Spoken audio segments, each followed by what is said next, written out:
Ella, and I used to think I made change happen.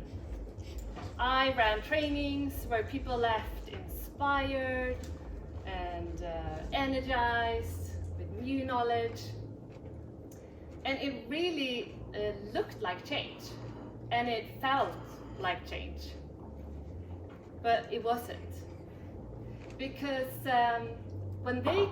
after a few weeks, nothing had happened.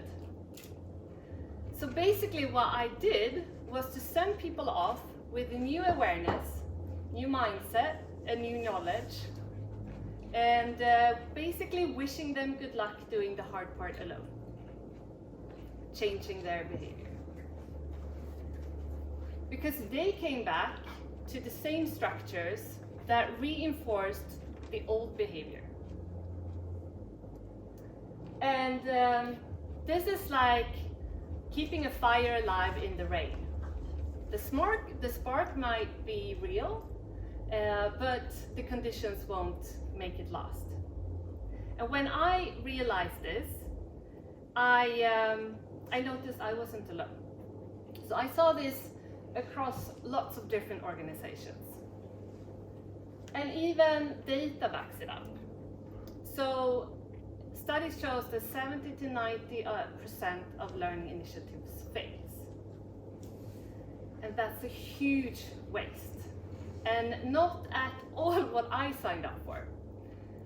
So what I did was that I spent the last decade trying to understand why and find ways to solve it. And what I learned was this: we treat behavior problems as if they were only learning problems. For example, someone's not doing what they're supposed to, we give them a course. Or we need to implement a new way of working, we give them an e-learning. And are people changing their behaviors? I would say not really.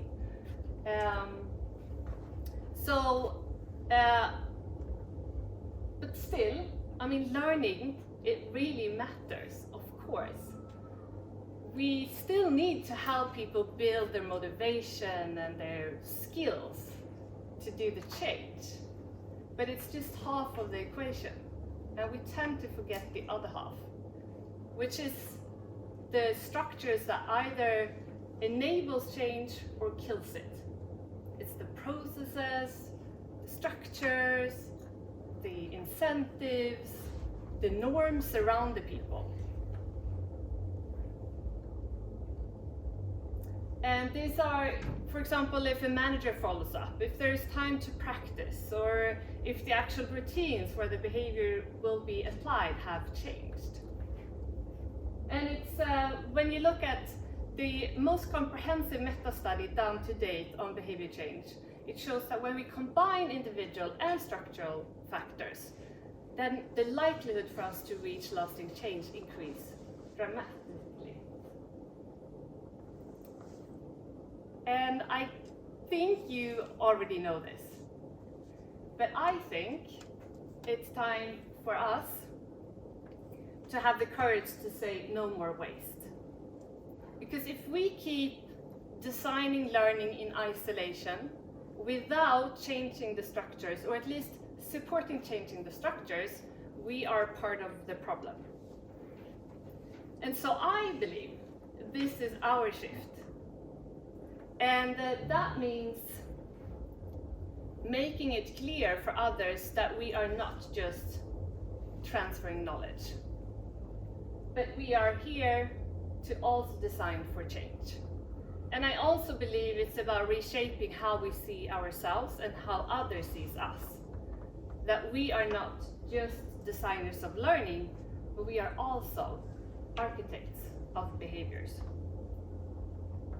And I also believe, I think it's about showing our stakeholders, clients, and leaders the effect of different solutions. And this is why we built the behavior change score in Tilda. It helps to measure the effect of different solutions before we invest time and energy into them. So let's look at two examples. So one example only focusing on individual factors, including an e-learning and a follow-up. That one scored 13. Whereas another initiative targeting both the individual and structural factors, that one got the score of 72. And I think this is what our shift looks like in practice. So I believe when someone asks you to only focus on learning, we should stand up and say, we can't learn our way out of a behavior problem, but we can architect the behaviors that we want and then shape the structures around it. Thank you.